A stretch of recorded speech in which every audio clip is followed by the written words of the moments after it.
कहते हैं अगर भक्ति सच्चे मन से की जाए तो हनुमान जी स्वयं अपने भक्त की रक्षा करने आते हैं। और आज की ये कहानी एक ऐसे ही चमत्कार की है।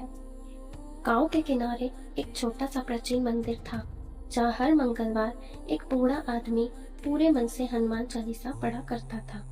उसका नाम था रामू काका। गरीब थे, कमजोर थे, लेकिन उनकी भक्ति इतनी सच्ची थी कि पूरा गांव उनकी श्रद्धा की मिसाल देता था। रामू काका का एक ही बेटा था, मोहन। मोहन शहर में मजदूरी करता था ताकि अपने बूढ़े पिता का पेट भर सके।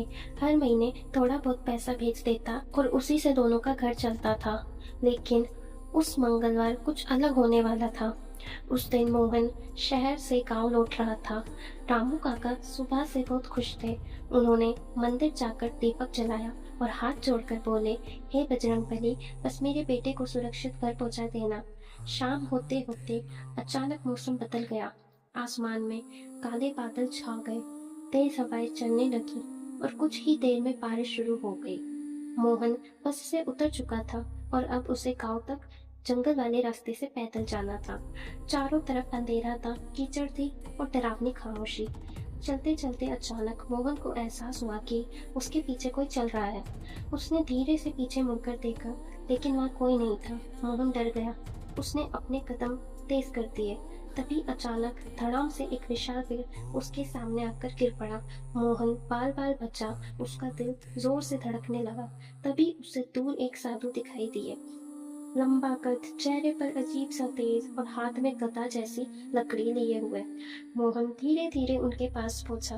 तभी साधु ने शांत आवाज में कहा, बेटा, आज इस रास्ते से मत जाओ। मोहन ने हैरानी से पूछा, लेकिन बाबा, गांव तक जाने का यही रास्ता है।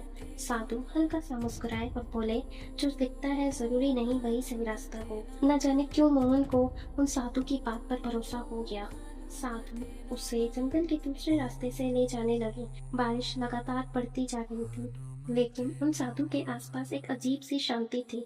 चलते चलते मोहन ने पूछा, बाबा आप कौन हैं? साधु मुस्कुराए और बोले, जिसे सच्चे मन से पुकारो वो कभी अपने भक्त को अकेले नहीं छोड़ते। कुछ देर बाद दूर से गांव दिखाई देने लगा। मोहन खुशी से बोला, बाबा मेरा गांव आ गया है। लेकिन जैसे ही उसने पीछे मुड़कर देखा, वहाँ कोई नहीं था। साधु अचानक से गायब हो चुके थे। मोहन की आंखें डर और आश्चर्य से फैल गई। वह भागते हुए अपने घर पहुंचा। रामू काका ने जैसे ही अपने बेटे को देखा, वह खुशी से रो पड़े। मोहन ने रास्ते में हुई सारी बात बता दी। ये सुनते ही रामू काका की आंखों से आंसू बहने लगे। उन्होंने कांपती आवाज में कहा, बेटा, आज मंगलवार है और मैंने सुबह ही हनुमान जी से तेरी रक्षा की प्रार्थना की थी। उसी समय मंदिर की घंटी अपने आप बजने लगी और मोहन की नजर दीवार पर लगी हनुमान जी की तस्वीर पर पड़ी। तब उसे एहसास हुआ, आज स्वयं संकट मोचन जी ने उसकी जान बचाई थी।